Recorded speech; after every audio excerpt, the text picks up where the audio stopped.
માત્ર આંધળું અનુકરણ કરીએ છીએ અને આપણે કોઈકનું જીવેલું જીવન જીવીએ છીએ. પૂજ્ય જ્ઞાનપ્રિય સ્વામીનું પ્રેરક પ્રવચન. એકવાર એક રસ્તા ઉપરથી સંતો પસાર થતા હતા અને સામે 5-7 યુવાન કોલેજિયન છોકરાઓ આવતા હતા. સંતોના ભગવા વેશ અને માથે મુંડન જોઈ અને એ લોકો અંદર અંદર ઠઠ્ઠા મસ્કરી કરવા લાગ્યા. બધા બાવા થઈ ગયા, ખાવા નહીં મળ્યું એટલે નીકળી પડ્યા છે. સંતો તો જાણી ગયા કે આપણા માટે જેમને આવા ભાવ ને વિચારો આવ્યા છે. કઈ નહીં, બંને બહુ નજીક આવ્યા એટલે સંતોએ પૂછ્યું કે તમે કોલેજથી આવો છો? એટલે એનાથી જોયું, આપણે વાત કરી સાચું છે ને, હાવ અડબંગ જેવા છે. હવે કોલેજથી આવતો એના હાથની અંદર પુસ્તક દફતર હોય, ખબર ના પડી જાય, એમાં પૂછવાનું ભાઈ આવે જ છે, ખબર પડી જ જવી જોઈએ. એવું પૂછ્યું ને એટલે અંદર અંદર વધારે ઠઠ્ઠા મસ્કરી કરવા લાગ્યા. એટલે સંતોએ કહ્યું કે તમે ગણિતનો પીરિયડ ભણીને આવતા લાગો છો, તો અમારે એક પ્રશ્ન છે કે 100 માંથી આ રોડ ઉપર 100 ઘેટા છે અને આમ સામે જ ઘેટા ચાલ્યા જતા દેખાય, તો 100 માંથી એક ઘેટું નીચે ઉતરી જાય તો કેટલા રોડ ઉપર રહે? એટલે 100 - 1 બરાબર કેટલા થાય? 99. બધાએ જવાબ આપ્યો કે 99. તો સંતોએ ફરી પૂછ્યું કે ભાઈ આ 100 ઘેટા રોડ ઉપર ચાલ્યા જાય છે, એમાંથી એક ઘેટું જો નીચે ઉતરી જાય તો રોડ ઉપર કેટલા રહે? તો કે તમને શું ખબર, એક નીચે ઉતરે એટલે 99 રહે, કે એમાં શું પૂછવાનું હોય, કે બહુ સીધું ગણિત છે. ત્યારે સંતોએ કહ્યું કે જોવું છે અને એક ઘેટું નીચે ઉતાર્યું ને તો 100 નીચે ઉતરી ગયા. કે તમે ભણેલા છો, ગણેલા નથી. એટલે લૌકિક રીતે તમે જો તો માણસ માત્ર આવી રીતે અનુકરણ જ કરતો હોય છે. આપણે પણ અહીંયા જોઈએ છે ને, આપણે જે કંઈ જીવીએ છીએ ને, કોઈકનું જીવેલું જીવીએ છીએ. આપણું પોતાનું જીવન લગભગ હોતું જ નથી. વિશેષ કરીને બાળક 11 થી 12 વર્ષનું થાય એટલે કે ટીનેજરમાં, 13 વર્ષનું 13 ટીનેજરમાં આવે ને પછી એની બુદ્ધિ જ નથી હોતી, માફ કરે કોઈ. પછી 22 વર્ષ સુધી એ બુદ્ધિ વગરનો થઈ જાય છે. અને કોઈક જે કરે ને, આવું પેન્ટ તો એવું પેન્ટ લાવે, આવું શર્ટ તો આવું શર્ટ, આવું ટી શર્ટ તો આવું શર્ટ, આવા બૂટ તો એવા બૂટ, આવા ચશ્મા તો આવા ચશ્મા, આવા વાળ કોક રાખે ને તો મારે પણ એવા જ રાખવા.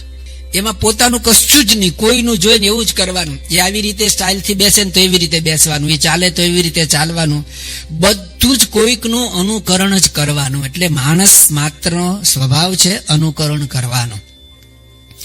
પરંતુ અહીંયા દાદા ખાચરની ઉંમર પણ હવે એવી જ છે.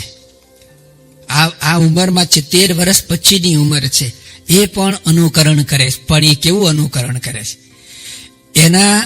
એના દરબારની અંદર એમને એવું દિવ્ય સાનિધ્ય, એવું દિવ્ય અનુકરણ કરવાનું સૌભાગ્ય પ્રાપ્ત થયું છે કે જે અનુકરણ સૂર્ય અને ચંદ્ર રહેશે ને ત્યાં સુધી એના જીવનમાંથી લોકો પણ કરશે, અનુસરશે. એવું દિવ્ય અનુકરણ એ કરી રહ્યા છે. સંતો એના દરબારની અંદર ભગવાનની જે રીતે ભક્તિ કરે, પ્રણામ કરે, પગે લાગે, દંડવત કરે, વ્રત ઉપવાસ કરે, તો એવી રીતે દાદા ખાચર અને કુટુંબીજનો પણ વ્રત ઉપવાસ અને આવી રીતે નાના પ્રકારની સાધના કરી રહ્યા છે કે જે અત્યંત અનુકરણીય છે. તો એવી રીતે દાદા ખાચર પણ અનુકરણ કરે, પણ એ અનુકરણ અનુસરણીય છે કે બીજાને પણ પ્રેરણા આપે એવું છે. થોડાક સમય પહેલા ગુજરાતનું એક મેગેઝિન છે અખંડાનંદ, બહુ સાત્વિક સારું મેગેઝિન, જૂનું છે. એના દર મહિને જે મેગેઝિન બહારે પડે તેનું જે પહેલું પાનું, જેમાં આપણે સ્વામિનારાયણ પ્રકાશની અંદર દર વખતે મહારાજ સ્વામીનો નવા ચિત્ર છબીઓ આપણે દર્શન કરીએ છીએ, એવી રીતે અખંડાનંદનું પહેલું જે પાનું હોય, આવી રીતે આ પહેલા પાના ઉપર એક જીર્ણ દેવાલય, જૂનું મંદિર હતું. અને મંદિર ચિત્રેલું હોય એટલે કે ઘંટારો હોય, ઝાલર, નગારું, આરતી, ઘંટડી, એવું બધું ભગવાનના જે આરતીના વલામાં સાધન સામગ્રીની જરૂર પડતી હોય એવું બધું ચિત્રમાં બતાવેલું હતું. અને એ ચિત્રની અંદર એક વૃદ્ધ વડીલ એ મંદિરે આમ દર્શન કરવા આવતા એટલે પગથિયા ચડતા એવું બતાવવામાં આવ્યું હતું. એની સાથે એમના દીકરાનો દીકરો એટલે પૌત્ર એ પણ દર્શન કરવા એની સાથે આંગળી પકડીને આમ આવી રહેલો છે. એ મંદિરની અંદર ચડે છે અને એના વૃદ્ધ જે દાદા હોય એ ઠાકોરજીને પ્રણામ કરે છે. એવું ચિત્રમાં આ બધું બતાવેલું છે. હું તો વર્ણન કરી બતાવું છું. તો પેલું જે નાનો છોકરું છે ને એ પણ જેવી રીતે એના દાદાએ પ્રણામ કર્યા, પગે લાગ્યો ને એવી રીતે એને પણ હાથ જોડ્યા અને પ્રણામ કર્યા. આ આખા ચિત્રની નીચે એક જ વાક્યમાં લખ્યું હતું, શ્રદ્ધાનું વાવેતર. હવે એના છોકરાને ગમે તેટલું ઘરે બેઠા બેઠા શીખવાડવામાં આવે તો એ શીખે કે ન પણ શીખે. પરંતુ એના દાદા જયારે દંડવત કરે, બાળક દંડવત કરવાનું, તમારા ઘરની અંદર જુઓ, ઘણા જોવે છે ને કે અમારો છોકરો આરતી કરે છે, કે મારે પ્રણામ દંડવત કરે છે, આ કરે તે કારણ. અને અમારે આચાર્ય સ્વામી નવસારીમાં છે ને, એ કે અમારે સુરત જિલ્લામાં એકવાર મેં બાળકોના સંસ્કાર ઉપર બાળકોની સભામાં પ્રવચન કર્યું, સ્કૂલમાં ગયા હતા, અને કઈ વાત કરી કે બા બાપુજીને મદદ કરવી, એમનું કામ અધૂરું હોય તો આપણે પૂરું કરવું. તો પ્રવચન પૂરું થયું એટલે એક છોકરો આવ્યો કે સ્વામી સ્વામી, હું મારા કામ પૂરું કરતો છું, મારા બાપાનું કામ પૂરું કરતો છું કે. તો આચાર્ય સ્વામી થયું કે જો આપણે જે વાત કરી એમાંનો એક છોકરો છે તેને અભિનંદન આપ્યા. પછી પૂછ્યું શું કરે? તો કે મારા બાપા જે બીડી પીતા છે ને એ ફેંકી દે, બાકીની હું પી જાઉં. એટલે કે મારા બાપા બીડી પીતા ને બીજી મી પીવા, હવે તું બાજીને બીડી પીવેશ તો એ અધૂરું કામ પૂરું કહેવાય. આ પણ અનુકરણ જ છે ને. એટલે કે માણસ માત્ર આવું અનુકરણ કરતો હોય છે, ચોરી, પાપ, કર્મ, બીજું ત્રીજું. ઘણા નથી ઓલામાં કહેતા હતા કે ભાઈ બે છોકરા ઘરે રમતા હતા તો ઝઘડતા હતા, કોઈ મહેમાન આવે કે ભાઈ આવું ન કરે, તો કે અમે ઝઘડતા નથી. તો આ શું કરો? તો કે અમે તો પપ્પા મમ્મી રમીએ છીએ. એટલે એ ઘરની અંદર આવી રીતે કુસ્તી કરતા હોય તો છોકરા પણ કુસ્તી કરે.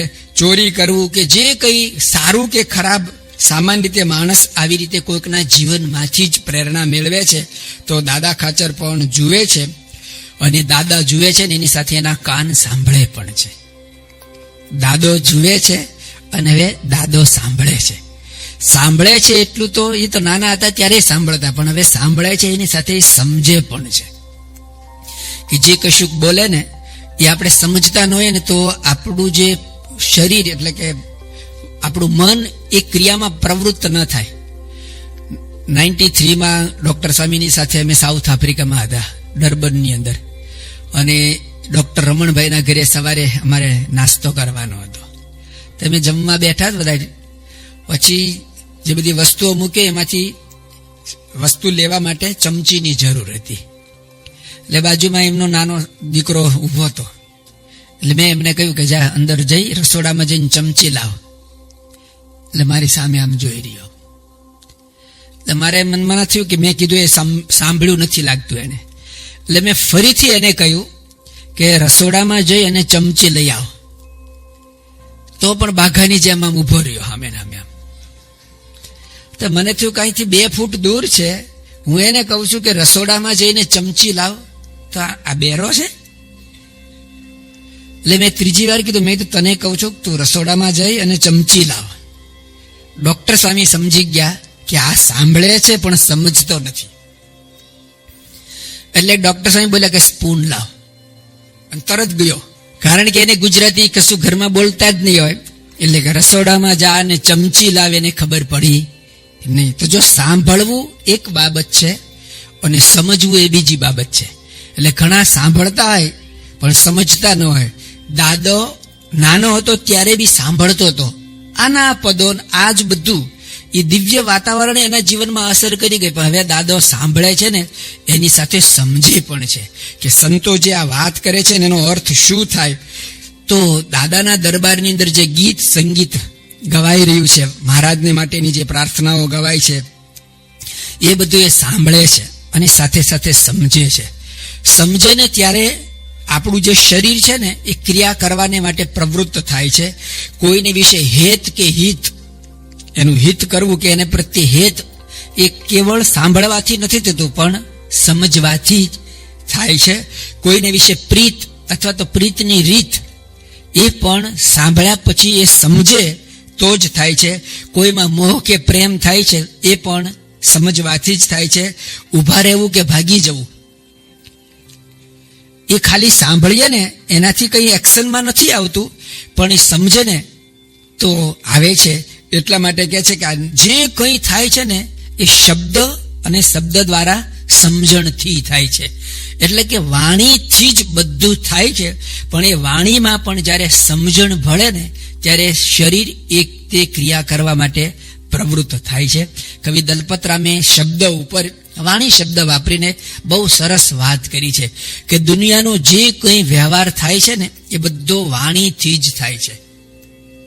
જો વાણી ન હોય તો આપણે કહે ને કે ભાઈ વાણી ન હોય તો મૂંગા માણસ પણ વ્યવહાર કરે જ છે ને, પરંતુ એ મૂંગા માણસ જે વ્યવહાર કરે છે ને એ પણ બીજા એની સામે બોલવા વાળા છે, એના જે હાથના લટકા કે એક્શન ઈશારા છે ને એનાથી હવે એનામાં આવ્યું છે. પણ એ જો હોત નહીં તો પશુ પંખી વગેરે પણ વાણી દ્વારા જ આ વ્યવહાર કરે છે. એટલે વિશ્વની અંદર જે કંઈ વ્યવહાર થાય છે એ બધો વાણીથી જ થાય છે.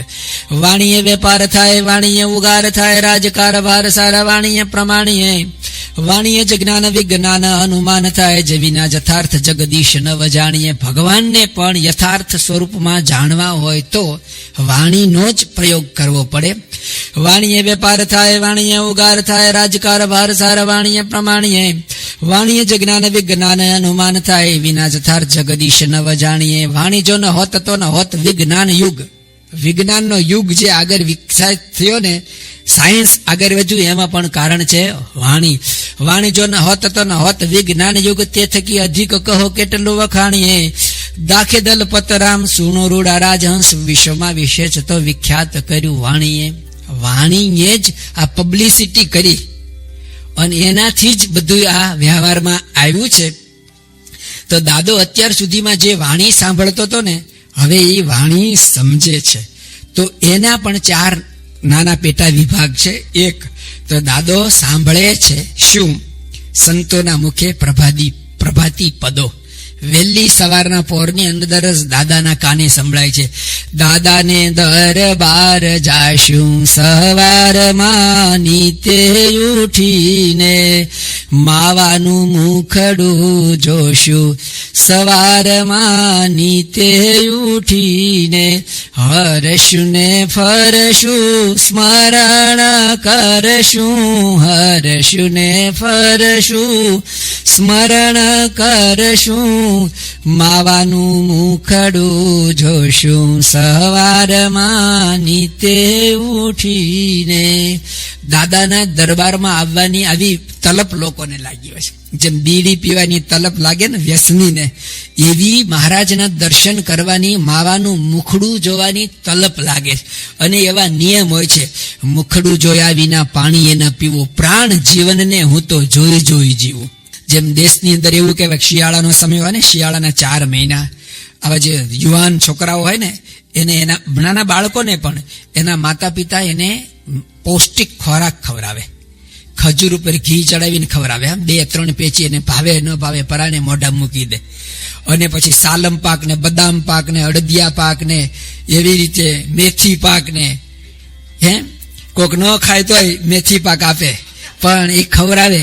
એનું કારણ કે શિયાળાના 4 મહિના આવો પૌષ્ટિક ખોરાક ખાધો હોય ને, તેનો કસ, એની તાકાત આખું વર્ષ સુધી રહે. અને યુવાનમાં, બાળ અવસ્થામાં જે આવો ખોરાક ખાધો હોય ને, આખી જિંદગી સુધી, સૌરાષ્ટ્રની ભાષામાં કહે ને, કાઠું કાઢી જાય. એટલે બાંધો કાઢી જાય ને, તો એને જિંદગી સુધી એને હેલ્પ કરે. તો એવી રીતે દાદાના દરબારની અંદર વહેલી સવારે દાદાના કાનને શબ્દો અથડાય છે. કેવા? દાદાના દરબારની અંદર તો અખંડ દિવાળી હતી. એ નિત્ય કથા ને, ઉત્સવ ને, કીર્તન ને, ભજન ને, એમાં સોંપો જ ન પડે. અખંડ ચાલુ ને ચાલુ હોય. નિત્યાનંદ સ્વામી જેવા, વાચસ્પતિ જેવા, એ ભગવાનની કથા વાર્તા ને સંતો મહારાજની સાથેનો જે સંતનો આખો સંગીતનો સાજ સમાજ, એ બધા ભજન ગાતા હોય ને, અને ભજનની અંદર ધૂન ભજન થાય ને, એની અંદર દાદો સત્સંગના મહિમાની વાતો સાંભળે. વિશ્વની અંદર જેટલા કોઈ આધ્યાત્મિક માર્ગે આગળ વધ્યા છે ને, એ બધાએ સાચા અર્થમાં સંતોનો સમાગમ કર્યો. જીરે સિદ્ધ થયા સત્સંગથી, સુખ આદિ કરે મુનિવર સુખ રૂપ, પ્રગટ પ્રભુને તે પામ્યા થયા અવિચળ રે. આ બધા જ પણ છે ભગવાનને પામ્યા છે અને ભગવાનનું દિવ્ય સુખ પ્રાપ્ત કર્યું છે. એટલે સત્સંગના સુખની, સત્સંગ શું છે, સત્સંગ કેવી રીતે કરવો જોઈએ, એ વાતો પણ દાદો સાંભળે છે. ત્રીજી વાત સંતોના મુખે દાદા સાંભળે છે, સંસાર અસાર છે. આ જે સંસાર છે ને, એ અસાર છે. એમાં કોઈ પણ પ્રકારનો સાર નથી. સંસાર છે શેરડીનો સાંઠો, એમાં આવે સુખ દુઃખની ગાંઠો. શેરડીના સાંઠાઓ એક હોય ને, એમાં લગભગ 20 થી 25 કાતળી હોય એટલા, બરાબર? તો એક કાતળી ખાય ને એટલે 4 કે 5 ઇંચ શેરડી ખાવા મળે. એટલી ખાઈ રહે ને ત્યાં સુધીમાં પછી ગાંઠ આવે. જો અંગૂઠો છે ને જેવી રીતે એવી, એટલે એને છોલવી કે તોડવી ને એ તો મજબૂત દાંત હોય ને. અહીંયા તો કોઈનું કામ જ નહીં. કોઈક એવો સૌરાષ્ટ્રના કોઈ બેઠા હોય તો બાકી કોઈનું તાકાત નહીં, કામ જ નહીં. તમારે કૃષ્ણ વલ્લભ સ્વામી જેવા, અક્ષરજીવન સ્વામી જેવા હોય ને, સર્વમંગલ સ્વામી, તમે આમ સામે જોતા રામ આમ આમ કરે ને શેરડી, એને કઈ સુડીની જરૂર પડે નહીં. તો એવી રીતે સંસાર છે ને શેરડીના સાંઠા જેવો છે. એક ગાંઠ આમ પરાણે તોડે અને આમ ખાય ને ત્યાં તો બીજો આવે, એક તૂટે ને બીજું આવીને ઊભું જ રહ્યું. તો સંસાર છે શેરડીનો સાંઠો, એમાં આવે સુખ દુઃખની ગાંઠો. ડુંગળી કે કોબીનો દડો હોય ને, એનું એક પાંદડું આમ કાઢે તો બીજું ઓવરલેપ થયેલું કાઢે ને એમને ચાલુ જ રહે. એટલે એ ગૂંચમાંથી કોઈ ઉકેલી કે બહારે આવી શકે એ બને જ નહીં. સંતોના મુખે આવી પ્રકારની આ વાતો બધી સાંભળે છે. નિષ્કુળાનંદ સ્વામી જેવા સવારના પહોરમાં કથા કરતા હોય અને સંસાર અસારપણાની વાતો કરતા હોય ને, તો ગમે તેવો હોય ને એવું કહેવાય છે કે એને વૈરાગ ઉત્પન્ન થાય ને થાય કે એકવાર સાધુ જ થઈ જવું છે. લૂ ભાઈ વૈશાખ જેઠ એટલે મે અને જૂન મહિનાનો તાપ, ઉનાળાનો જે ભારતની અંદર તપતો હોય ને 47 સુધી, એ ઉનાળામાં તાપે જયારે ધરતી તપતી હોય, ખુલ્લા પગ હોય ને માથા પર મોટો ઘાસડીની ઘાસડો હોય, અને એ પછી કેવી તકલીફ થાય. તો નિષ્કુળાનંદ સ્વામી કહે કે આખા સંસારની અંદર તમે બધા જે સંસાર ચક્ર ચલાવો છે ને, મોટો ઘાસડો માથા ઉપર છે. અને પછી માથું તપી જાય એટલે શું કરે, બહુ માથું તરપતા ને એટલે પછી આ ખભા ઉપર મૂકે. ખભો તપે એટલે પાછું માથા ઉપર, માથું તપે એટલે આ ખભા ઉપર, અહીંયાથી અહીંયા, કારણ કે નીચે તો નખાય નહીં. ઈંદર થોડુંક મોહ મમતા હોય એટલે નીચે નાખે તો કઈક આગુ પાછું થઈ જાય.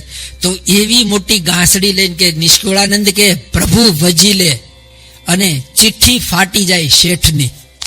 ભગવાનનું જો તું ભજન કરી લે ને તો તારે આ જન્મો જન્મ આ ગાંહડા ઉપાડવાના પછી મટી જાય. આવી બધી સંસારના અસારપણાની આ પ્રમાણે સંતોના મુખ થકી વાતો સાંભળે છે. આ તો આવી સાત્વિક વાતો દાદો સવારમાં સાંભળે છે અને હવે સમજે છે કે મારે શું કરવું જોઈએ. એની સાથે સાથે આગળ જોયું કે દાદો જુએ છે સંતો 108 કે 14 પ્રકરણની અંદર પાર ઉતરી રહ્યા છે.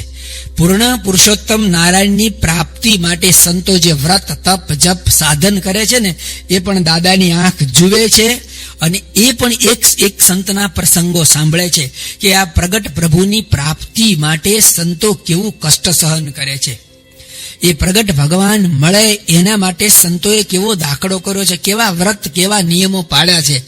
અને એ નિયમ પાળવામાં એ સંતોને કેટલો આનંદ છે. 5 વર્તમાન કાળે પાળે, બાઈઓને પ્રેમે કરીને પાછા પ્રીતિપૂર્વક આ બધા નિયમો પાળે છે. અને નિયમ કેવા, એક નિયમ. સ્વામીની વાતોનું જે 7મું પ્રકરણ છે ને, એના છેલ્લે પાને પરમહંસો પાસે શ્રીજી મહારાજે જે નિયમો પડાવ્યા હતા એનું લિસ્ટ આપ્યું છે. ખાલી એ વાંચીએ ને તો રૂવાડા ઉભા થઈ જાય. પાળવાની તો વાત જ નથી ત્યારે. ખાલી વાંચે ને તો એમ થાય આવી રીતે નિયમો પાળવાના. એ સંતોએ એવા નિયમ પાળ્યા છે. એ સમયે શ્રીજી મહારાજે સંતોને આજ્ઞા કરી લે પગમાં પગરખા નહીં પહેરવાના. કચ્છ ભુજની અંદર મહારાજ પોતે વિચરણ કરતા ને સંતોના પગની અંદર પગરખા નહીં. અને એ ગરમી ધગધગથી તાપ તપેલો ને, સંતો આવતા હતા ને બધાને ફોલ્લા પડી ગયા. અને કેટલીક વાર તો પછી શું કરે, અતિશય ન રહેવાય ને, પોતાનું જે ગાતરિયું કપડું હોય ને એમ પગમાં વીંટી દે આમ થોડાક સમય. પણ એમાં પણ મનમાં તો દાજ બીક રહે કે ભગવાનને આ ગમશે નહીં, પણ હવે એમની આજ્ઞા છે અને જો ન કરીએ તો શરીર પડી જાય તો સેવા નહીં થાય. તો એવા કડક નિયમો સંતોએ પાળ્યા.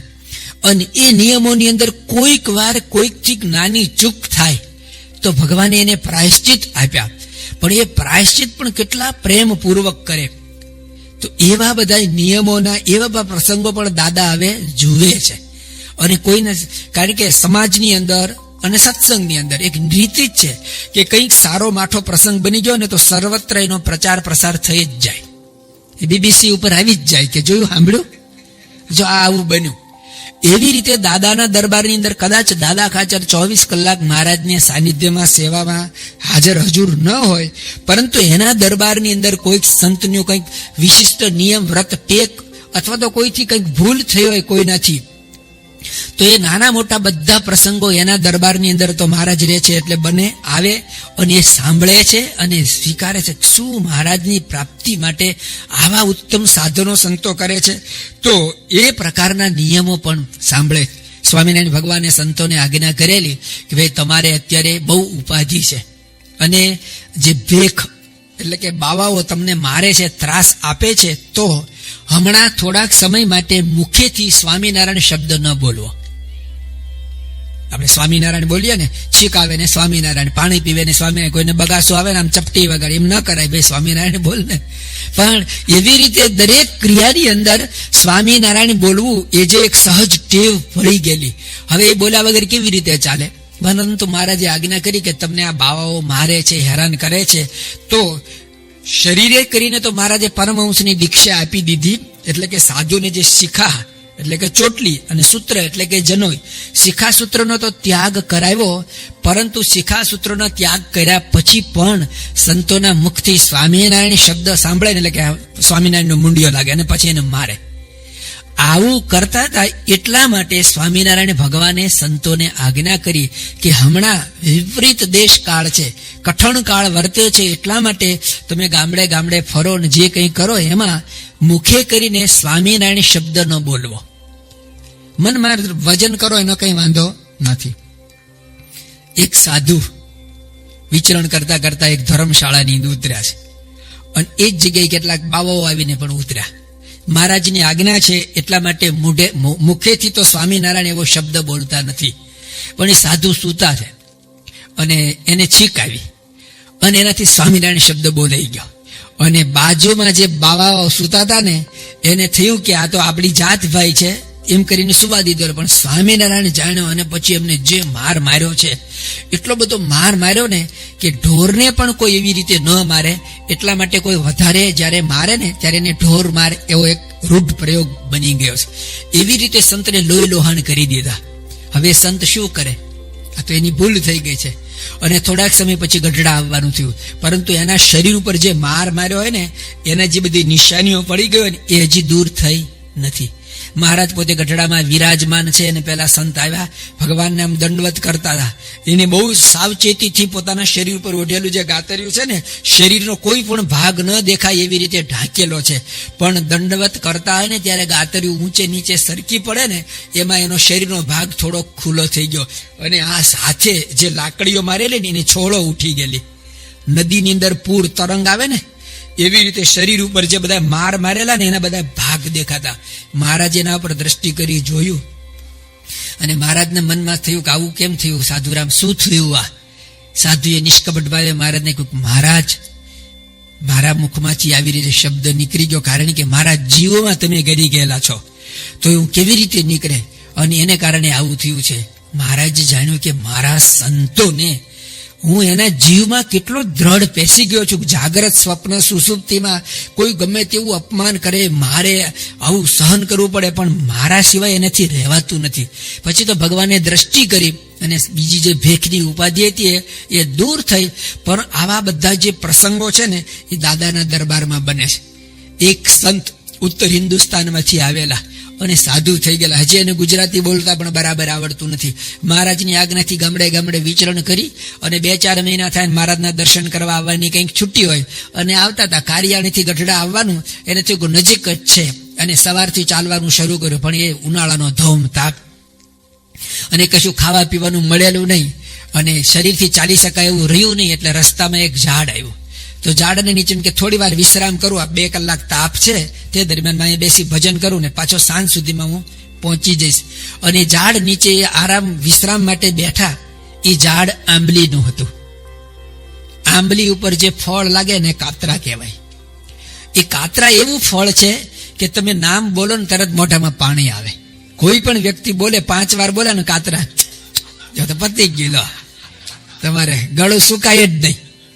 હે તો એ કાતરા જોઈ અને જોઈને નહીં, પણ એ કાતરો ઉપરથી ભગવાનની ઈચ્છાથી એક નીચે પડ્યો તો એનો જે એક આંબલીઓ પાકી ગયેલો આ કાતરો હતો, તો એમાંથી એક આંબલીઓ લઈને જેમ મુખવાસ તરીકે ખાઈએ ને સોપારીનો ટુકડો, એવી રીતે સંતે મોઢામાં આંબલીઓ મૂક્યો. જેવો આંબલીઓ મોઢામાં મૂક્યો અને એને સહજ સ્મૃતિ થઈ કે મહારાજની આજ્ઞા છે કે કંઈક એકવાર જમ્યા પછી બીજી વાર કંઈ જમવું નહીં અને પડી વસ્તુ કોઈની લેવી નહીં. આ નિયમ આપેલો છે, કચ્છભુજની અંદર મહારાજે નિયમ આપેલો, એટલે આ વસ્તુ મારાથી લેવી ગઈ. તો આંબલીઓ મોઢામાં મૂક્યો અને બીજી સેકન્ડે થૂકી નાખ્યો, મોઢામાંથી બારે કાઢી નાખ્યો. આંબલીઓ એવો પદાર્થ કહેવાય, જેમ સોપારીનો ટુકડો હોય ને, તમે મોઢામાં મૂકો અને એ કઈ સત્યનારાયણના શીરા અથવા તો તમારા આઈસ્ક્રીમની જેમ ઓગળી ન જાય, બરાબર ને? રોબિન્સનો તમારે આવે ને મોઢામાં મૂકો ને તરત વિક્ટોરિયા, તો એવો કે જે આવે ને મોઢામાં મૂકે ને તરત ઓગળી જાય ને, એવું ન બને. કારણ કે એને તો ઘણી વાર સુધી પલળે, ચાવે અને પછી જેના કડક દાંત હોય ને તો એનાથી ભાંગે, નહીતર દાંત ભાંગે. આંબલીઓનો તૂટે ને તો દાંત તૂટે. પણ સાધુએ તરત આંબલીઓ થૂકી નાખ્યો અને એ સાધુ ગઢડામાં દાદાના દરબારમાં પહોંચે છે. અને એ સમયે મહારાજને નિત્ય દંડવત કરતા 1, 2, 5, 15 દંડવત પ્રણામ કરે છે. એ સમયે મહારાજ કહે છે કે શું હવે રાખો? તો કે મહારાજ મારો અપરાધ થઈ ગયો, મારી ભૂલ થઈ ગઈ છે, મારાથી એક આપની આજ્ઞા લોપાય છે. શ્રીજી મહારાજ કે તમે આ દંડવત કર્યા ને એમાં આવી ગયું? તો કે ના મહારાજ, મારાથી અપરાધ થઈ ગયો, મને માફ કરો. એટલે મહારાજે જાણ્યું કે પંચ વર્તમાન સંબંધી કદાચ કંઈક મોટું વર્તમાન લોપાયું હશે. આટલા બધા ગદગદ કંઠે થઈને પ્રાર્થના કરે છે અને આવી પ્રાયશ્ચિતની વાત કરે છે. સંતોને મહારાજે સાઈડમાં મોકલી દીધા. મહારાજ અને પેલા સંત બે જ રહ્યા. મહારાજ કે બોલો શું વાત છે? કે મહારાજ મને માફ કરો, મારાથી ભૂલ થઈ ગઈ, તમારું વર્તમાન લોપાયું છે. મહારાજ કે જે હોય કહો, શું છે? ત્યારે એ વાત કરે છે કે મહારાજ, એક આંબલીઓ મારા મોઢામાં મૂકી ગયો, તમારી આજ્ઞા નથી અને આવું રીતે થયું, તો મને માફ કરો. શ્રીજી મહારાજે જાણ્યું કે આમાં કોઈ પંચ વર્તમાન લોપ્યા નથી કે નાની મોટી કોઈ આજ્ઞા પણ લોપી નથી. આ તો એક સહજ રીતે નિયમ આપ્યો છે કે ભાઈ આવું ન કરવું. અને એમાં કોઈક વાર જાણે અજાણે થાય તો માણસ માત્ર ભૂલને પાત્ર, પણ એના અંતરની અંદર ભગવાનને પ્રસન્ન કરવાની જે તાલાવેલી છે ને એ જોઈ મહારાજ કહે છે કે આનું કોઈ પ્રાયશ્ચિત જ ન હોય. તમને જે પસ્તાવો થયો ને એ જ પ્રાયશ્ચિત છે. આનું નવું કોઈ પ્રાયશ્ચિત કરવાની વ્રત એકટાણા ધારણા પારણા કે ચાંદ્રાને કશું આમાં કરવાનું હોય નહીં. તમને જે પસ્તાવો થયો છે ને એ જ પ્રાયશ્ચિત છે. સંકલ્પ સત્ય ઉપવાસ રે, તે તો કરે છે જાણી મને પાસ રે. મારા સંતો કેવા છે, એ ગમે ત્યાં જાય એને ખોટો સંકલ્પ શુદ્ધ થયો હોય ને તો જાણે હું સાક્ષાત એની હાજર હજુર હોઉં એવું મને જાણીને આવી રીતે વર્તી રહ્યા છે. આવા એક નહીં 500 પરમહંસોના પ્રસંગો નિત્ય નવા દાદાના દરબારની અંદર બની રહ્યા છે. દાદો આ બધું જુએ છે, સાંભળે છે અને સમજે છે.